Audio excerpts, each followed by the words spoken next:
वंदे मातरम। नमस्कार, जय श्री राम। यूजीसी को लेकर के और केंद्र सरकार, जनता, खास तौर से सामान्य वर्ग में से भी सवर्ण बहुत चिंतित है।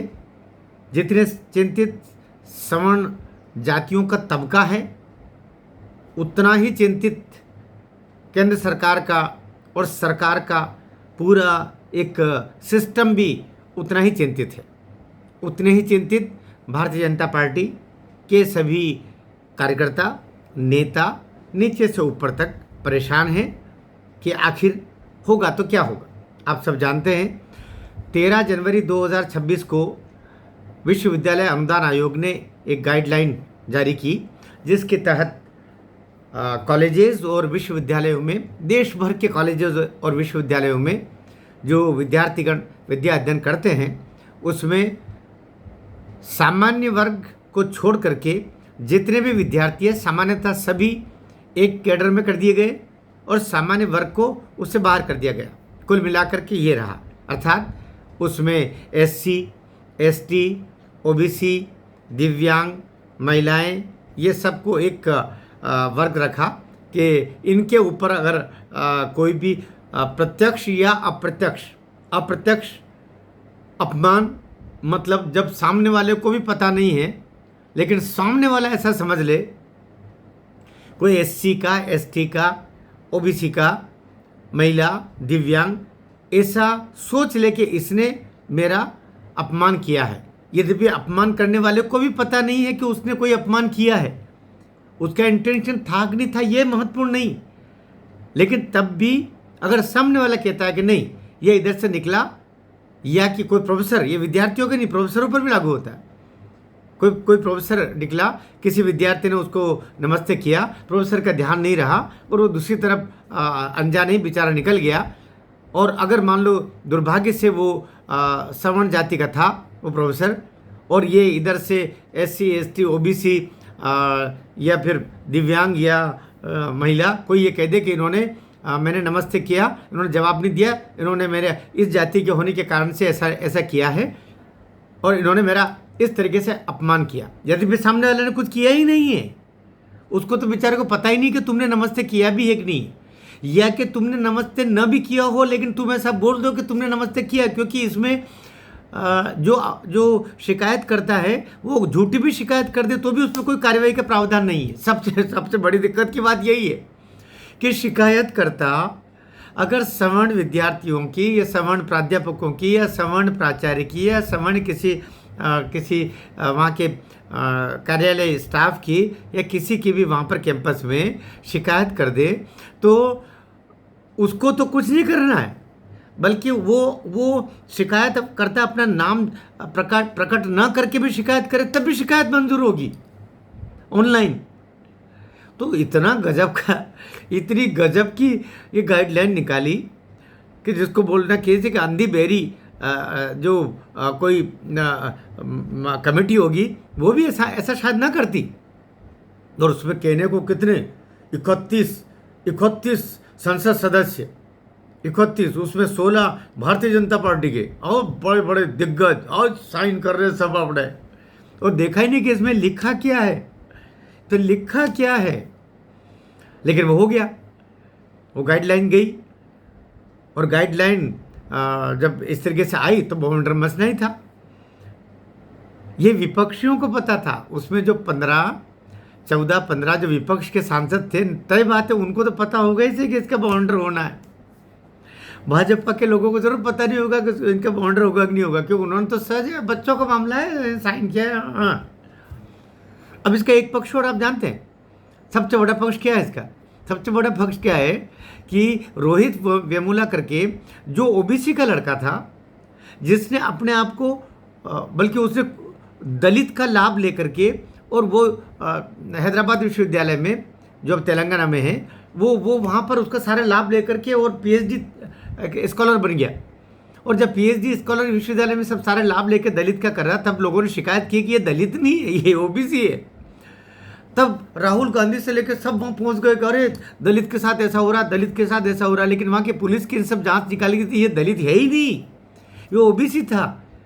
और इसीलिए उसने सुसाइड किया, इसीलिए उसने आत्महत्या की कि बाद में उसके समझ में आ गया था अब मेरी जांच होगी और पूरा रिकवरी होगा और मैं 420 के केस में मुझे सजा भी होगी, क्योंकि झूठा सर्टिफिकेट लगा के वहाँ तक पहुँचा। उसके पिताजी ओबीसी और माँ ने बाद में कहा कि मैं दलित थी, फिर बाद में माँ का पता किया था उसके तो माँ भी दलित नहीं निकली, वो भी ओबीसी निकली।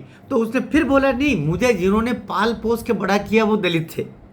फिर ये पता किया, कुल मिलाकर के वो सारे प्रपंच निकला झूठा निकला। तो उस केस को लेके, और ये 2016 की बात है। 2019 में रोहित वेमुला की माँ सुप्रीम कोर्ट गई और उसकी एक बहुत बड़ी वामपंथियों की जो एडवोकेट है वो उनकी वकील बनी, जो करोड़ों रुपए लेती होगी। लेकिन वो रोहित वेमुला जैसी साधारण से महिला का केस लेकर के सुप्रीम कोर्ट पहुंची और वहाँ सुप्रीम कोर्ट से और इसी तरीके से महाराष्ट्र में भी इसी तरीके का एक केस, एक लड़की ने सुसाइड किया। वहाँ भी ऐसा फर्जीवाड़े का ही मामला था। उसने दलित बन करके सारी सुविधा ले ली और वो दलित भी किस में, मुस्लिमों में, और बाद में वो भी मुस्लिम ओबीसी निकली। तो ये सारा प्रपंच पूरा झूठवाड़ा फर्जीवाड़ा इसी को लेके था, लेकिन एक मुद्दा बनाना था। तो ये सुप्रीम कोर्ट में गए। सुप्रीम कोर्ट ने, क्योंकि इन्होंने ये इनकी दोनों की माएँ गई, उस लड़की की माँ और रोहित विमला की माँ, है ना। माएँ जब रहती, स्त्रियाँ जाती है तो कोर्ट ज़्यादा संवेदनशील हो जाता है, होना भी चाहिए। तो उन्होंने ये लगातार सुनवाई की और उसके बाद में अभी 2025 में सितंबर में आदेश दिया यूजीसी को, अर्थात यूनिवर्सिटी ग्रांट कमीशन, अर्थात विश्वविद्यालय अनुदान आयोग को, कि भाई ये बता रहे हैं कि अभी 2012 की जो गाइडलाइन है वो इतनी सख्त नहीं है, ज़रा सख्त बनाएं। तो उन्होंने सख्त बनाने गए। एक याद रखने वाली बात है, सुप्रीम कोर्ट ने ऐसा बिल्कुल नहीं कहा था कि आप इसमें ओबीसी को डालो, क्योंकि ओबीसी तो मुद्दा था ही नहीं इसमें, महिला मुद्दा था ही नहीं इसमें, ये मामला ही दलित का था। और जो शिकायत करने गए दोनों दलित महिलाएं नहीं थी, वे भी ओबीसी थी। तो ये केस वहाँ जब पहुँचा तो इंटरेस्टिंग क्या है, इंटरेस्टिंग है दलित अर्थात एससी और एसटी के लिए तो पहले से एट्रोसिटी एक्ट है, उनको तो उसे संरक्षण पहले ही मिला हुआ, तो एससी एसटी को तो उसमें डालने की ज़रूरत ही नहीं।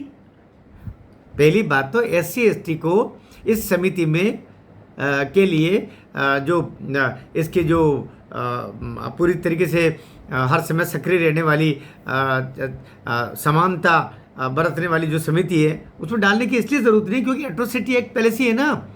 कोई एससी एसटी का बच्चा या कोई कर्मचारी शिकायत कर देगा वैसे ही, तो उस पर तो वैसे कार्रवाई होती, तो उसको इसमें रखने की ज़रूरत नहीं थी।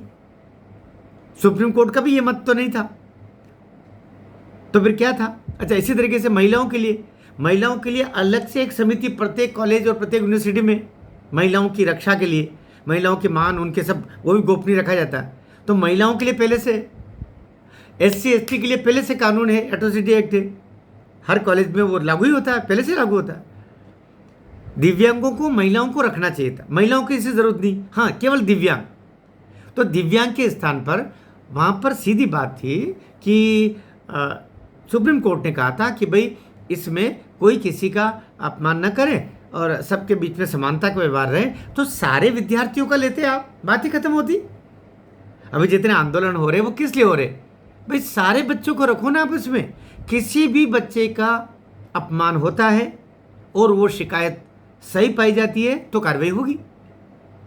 अब उसमें एससी एसटी, दिव्यांग, आपका ओबीसी में 10,000 जातियाँ हैं, और कोई राजस्थान में ओबीसी है तो यूपी में नहीं है, जो यूपी में है तो कोई दिल्ली में नहीं है, जो दिल्ली में है तो कोई हिमाचल में नहीं है, जो हिमाचल में है तो अरुणाचल में नहीं है। आप कहाँ तक पकड़ोगे। इसी तरह आदिवासियों को भी ऐसे ही मामले है, वो एक स्टेट में है तो दूसरी स्टेट में उनको उस रूप में नहीं गिना जाता। दलितों के मामले में भी ऐसे आने लगे। तो आपको सीधा है कि जिस किसी बच्चे के साथ में डिस्क्रिमिनेशन होता है और उसके साथ में अपमान होता है तो कार्रवाई होगी। और उसके लिए 2012 के जो थे उन कानूनों को और आप ठीक करते, वहाँ भी कई चीज़ें गलत थी। वहाँ एससी एसटी के लिए उल्लेख है, जबकि एससी एसटी तो ऑलरेडी है।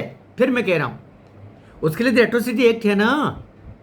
दलित परिवार के बच्चे के तो जन्म से लेकर के दलित परिवार के बंधु के मृत्यु तक वो संरक्षित है एट्रोसिटी एक्ट से, कोई नहीं कर सकता। तो ऐसे में सामान्य वर्ग के विद्यार्थियों को, लोगों को ये लगा, और सामान्य वर्ग में भी याद रखिए, सामान्य वर्ग में जो मुस्लिम में भी जो सामान्य वर्ग है, मुस्लिम भी अल्पसंख्यक में आ जाएंगे। अल्पसंख्यकों को बचाव के लिए फिर देश संविधान में कानून है, तो मुस्लिम भी बच गए, सिख भी बच गए, जैन भी बच गए। तो बड़ा ही पूरे कुएं में भांग डाल दियो, ऐसा कानून ये बनाया, जिसके कारण से सुप्रीम कोर्ट ने भी ये कहा कि ये बहुत अस्पष्ट और हमें वापस उस जातीय कुंठा के युग में पहुंचाने वाला ये गाइडलाइन आपने बनाई है, ये ठीक नहीं है, इन पर तुरंत हम रोक लगाते हैं, और उसको स्टे दे दिया। फिर उसके बाद में 19 मार्च को हीरिंग होने वाली थी। 19 मार्च को हीरिंग, ये 29 जनवरी को ही स्टे हुआ, 13 जनवरी को जारी किया, 29 जनवरी को सुप्रीम कोर्ट ने स्टे किया। उसके बाद में 19 मार्च को हीरिंग थी। 19 मार्च को हीरिंग को केस ज़्यादा होने से उसकी तारीख को बढ़ा करके 1-2 दिन 4 दिन आगे फिर बढ़ी, और फिर वो 23 मार्च को हीरिंग हुई। 23 मार्च को हीरिंग के बाद में अभी वापस बताया जा रहा है कि 15 अप्रैल को इसकी फाइनल हीरिंग है। 19 मार्च तक या कि 23 मार्च तक जो सरकार को पक्ष रखना था, केंद्र सरकार को, उन्होंने पक्ष नहीं रखा था, संभवतः 15 अप्रैल तक अब वो भी अपना पक्ष रख देंगे, और अब जाके हीरिंग होगी, इसमें कोई दो मत नहीं। यूजीसी गाइडलाइन के नाम पर मूर्खता की है, यूजीसी गाइडलाइन के नाम पर अपराध किया है, जिससे भी किया है। कहा जा रहा है कि मोदी जी तो अच्छा, सही बात है, देश का प्रधानमंत्री का एक संस्था में होने वाले ये जो अलग अलग कमेटियां होती है, उनकी भी चिंता वही करेगा क्या कि देश में जो, भाई संसद राज्यसभा में तो कोई पारित नहीं हुआ, संसद और राज्यसभा से इसको लेना देना ही नहीं। संसद ने यूजीसी के लिए एक कमेटी बना के रखी, जो केंद्र सरकार का लक्ष्य होता है। ऐसे विभिन्न विभागों में कमेटियां, केंद्र सरकार कमेटियां बना के रख देती है उसके सुचारू संचालन के लिए, जैसे राजभाषा कमेटी है अलग अलग विभागों में। तो विश्वविद्यालय अनुदान आयोग, चूंकि ऑटोनोमस बॉडी, याद रखिए विश्वविद्यालय अनुदान आयोग केंद्र सरकार के अधीन नहीं है। मैं फिर आपको एक बड़ी महत्वपूर्ण बात इसमें बताने वाला हूँ, वो केंद्र सरकार के अधीन नहीं है, ऑटोनोमस अर्थात वो स्ववित्त पोषित है, स्वायत्त है। जैसे केंद्रीय विद्यालय संगठन है, जैसे आपका टेलीकॉम डिपार्टमेंट है, जैसे आपका नवोदय विद्यालय है, ये सब ऑटोनोमस बॉडीज़ है। तो उनका एक मंत्री होता है, धर्मेंद्र प्रधान उनका एक मंत्री है, शिक्षा मंत्री के रूप में, वो सब देखता है, उनकी जिम्मेदारी बनती है, कम से कम उनको तो देखना ही चाहिए था। हाँ, लेकिन ये इसका मतलब नहीं कि नरेंद्र मोदी को भी देखना चाहिए था, ये देखना चाहिए था धर्मेंद्र जी को, लेकिन धर्मेंद्र जी को ध्यान नहीं था। और अब वो ज़रूर कह रहे हैं कि नहीं, हम ये कहीं हमसे चूक हुई है। धर्मेंद्र प्रधान ने अभी एक इंटरव्यू में किसी चैनल में बराबर बोला ना, आपने भी सुना होगा, हमसे चूक हुई है। लेकिन आपकी ये चूक मोदी जी को कितनी गालियां पड़वा गई है, आपकी ये चूक भारतीय जनता पार्टी को कितनी गालियां पड़वा गई, आपकी ये चूक संगठन को कितने विभाजन की रेखा पर लेके गई, आपकी ये चूक अभी जो 9 अप्रैल को मतदान होना है, 9 अप्रैल को है ना, आपका पश्चिम बंगाल में है, आसाम में है, आपका इधर से तमिलनाडु में है, केरल में है, पांडिचेरी में है, ये 5 राज्यों में है ना, वहाँ कितनी तकलीफ दे दी कि आपकी ये चूक। अब ये चूक पे पश्चिम बंगाल में 78 विधायक अभी है पश्चिम बंगाल में, और बाकी 2/3 बहुमत टीएमसी के 200 के लगभग बताया जा रहा है उनके विधायक, तो उनको तो कोई कमी नहीं। लेकिन ये 78 से अगर 77 या एक भी विधायक अगर कम हो गया पश्चिम बंगाल विधानसभा में भारतीय जनता पार्टी का, तो दोष यूजीसी का लोग मानेंगे, दोष धर्मेंद्र प्रधान का कहा जाएगा। क्या आपने जो ये पाप किया, आप ये दुष्परिणाम भारतीय जनता पार्टी भोग रही, क्योंकि सवर्ण तबका नाराज तो है, उस पर कोई दो मत नहीं। इसको आप छुपा के रखोगे, इसको आप न बताओ, तो ये भी शुतुर्मुर्ग है, शुतुरमुर्गी चाल। शुतुरमुर्ग होता है ना, एक पक्षी, कि जब दुश्मन मारने आता उसको तो वो रेत में अपना सिर गड़ा लेता, और चूंकि अब दुश्मन उसको दिख नहीं रहा तो उसको लगता है वो सुरक्षित हो गया, और तेरा पूरा शरीर दिख रहा है, खाली तेरी आगे की मुंडी तेरे रेत में गड़ाई है, तो ये शुतुरमुर्ग की तरह बचना हो सकता है। इसी तरीके से बहुत संभावना है इस बार, अभी भी संभावना ईश्वर करे हो, हमारी सद्भावना है, राष्ट्रवादी पार्टी भारतीय जनता पार्टी है, होना चाहिए। लेकिन ये जो पाप कर्म हुआ है उसका अनचाहे ही जो दुष्परिणाम भारतीय जनता पार्टी को भी भोगना पड़ रहा है यूजीसी का, और मोदी जी को बेवजह गालियाँ मिल रही। अब क्या करना चाहिए, अब की बात कह रहा हूँ। अब इसमें टेक्निकल कारण, पहली बार उस टेक्निकल कारण को बोल रहा हूँ, नहीं अभी नहीं बोलूँगा, मैं टेक्निकल कारण 9 तारीख की शाम को बोलूँगा। 9 तारीख तक केंद्र सरकार इस मामले में कुछ नहीं कर सकती है। फिर मैं बोल रहा हूँ, कुछ लोग कह रहे हैं ना कि वे चाहे तो इसको वापस ले ले, मैं भी कह रहा हूँ कि यूजीसी वापस ले सकती है ना, वापस ले सकती है, लेकिन कब ले सकती है, वे सिचुएशंस क्या होंगे, 9 तारीख तक और थोड़ा वेट कर लें। एक आध वीडियो और यूजीसी पे डाल दूंगा मैं, क्योंकि मामला नरेंद्र मोदी जी, केंद्र सरकार, उनके भी हाथ से निकला हुआ है। बस कैसे भी करके इसको 9 अप्रैल तक पकड़ के रखा जाए, इसके अलावा कोई चारा नहीं है। मैं लॉ के विद्यार्थी होने के नाते आपसे बात कर रहा हूँ। एक वीडियो और बनाऊंगा और फिर मैं आपको बताऊंगा 9 अप्रैल यूजीसी के मामले में क्यों महत्वपूर्ण है, और केंद्र सरकार अभी बहुत कुछ चाह करके भी क्यों कुछ नहीं कर सकती है। तब तक मुझे भी आप आज्ञा दें, वीडियो को अगर अच्छा लगा हो तो इसको शेयर करें और पहुंचाएं सब तक, क्योंकि सामान्य वर्ग का सवर्ण तबका, ब्राह्मण, क्षत्रिय, वैश्य, कायस्थ, भूमिहार, ये लगभग 30-35% कहे जाते हैं देश में। 30 से 35% ये तबका नाराज है, ऐसा बताया जा रहा है। ये कोई छोटी बात नहीं। धर्मेंद्र जी, आपने शोले पिटवा दी।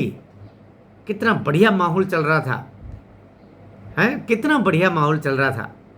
आपके आरएसएस वो अपना 100वां शताब्दी वर्ष मना रहा था, हिंदू सम्मेलन पूरे देश में चल रहे थे, चारों ओर हिंदुत्व की समरसता की लहर चल रही थी, चारों ओर भारत माता के जयकारे चल रहे थे, और आपने ये जो 13 जनवरी को जो बम फुड़वाया ना, ये बम हिंदुओं की छाती पे लगाए, ये समरसता की छाती पे लगाए, ये आरएसएस की भी छाती पे लगाए। आपने सबको विभाजित करा दिया। इसके पाप के भागीदार धर्मेंद्र जी। कहेंगे कि आप ऐसा बोलो, कौन नहीं बोलेगा भाई, जब कलेजे में दर्द होता है तो बोलना पड़ता है। वो बेचारा योगी आदित्यनाथ बटेंगे तो कटेंगे, कह करके उसकी जीबान सूख गई बेचारे की। लेकिन और नरेंद्र मोदी जी, एक है तो सेफ कह रहे थे ना, लेकिन आपने एक है तो सेफ को भी खंडित करवा दिया, बटेंगे तो कटेंगे इसको भी खंडित करवा दिया, और आपने भारतीय जनता पार्टी के लिए जवाब देना मुश्किल कर दिया। लोग कह रहे हैं कि इससे बड़ा नुकसान हो जाएगा, अब वो विड्रॉ भी करेंगे। नुकसान कुछ नहीं होगा नुकसान की, क्योंकि SC/ST के लिए तो पहले से कानून है। महिलाओं को नुकसान का सवाल होता ही नहीं है। दिव्यांग जो होते हैं उनके लिए तो वैसे ही सहानुभूति रहती भाई, अंधो बहरो लंगड़े लूलों के लिए क्यों नहीं रहती है। और नरेंद्र मोदी ने तो उन्हीं के लिए तो स्वयं ने बेचारे ने उनके लिए दिव्यांग शब्द दिया, उनके साथ तो कुछ भी नहीं। ये बेवजह आपने उसमें विभाजन का जो जहर डाला ना धर्मेंद्र जी, इसके एकमात्र दोषी आप हैं। और आपको कितने समय तक नरेंद्र मोदी जी झेलते हैं पता नहीं। आपने कौन सी कुंठा निकाली, आपको भारतीय जनता पार्टी का राष्ट्रीय अध्यक्ष बनने की इच्छा थी क्या? आपको उड़ीसा का मुख्यमंत्री बनने की इच्छा थी क्या? पता नहीं, लोग किस्म किस्म की बातें कर रहे हैं। क्यों? आपको तो पता था धर्मेंद्र जी के अंदर क्या होने जा रहा है। अंधा भी पढ़ता ना, अंधा तो भी पढ़ के बता देता कि इसमें क्या लिखा हुआ है और इसके रिपरकशंस क्या होंगे, इसके परिणाम क्या होंगे। लेकिन आपने धर्मेंद्र जी शिक्षा मंत्री, क्या बात है, क्या बात है, जय जयकार हो आपकी। गलती हो तो मैं हाथ जोड़ के माफ़ी मांगता हूँ धर्मेंद्र जी आपसे।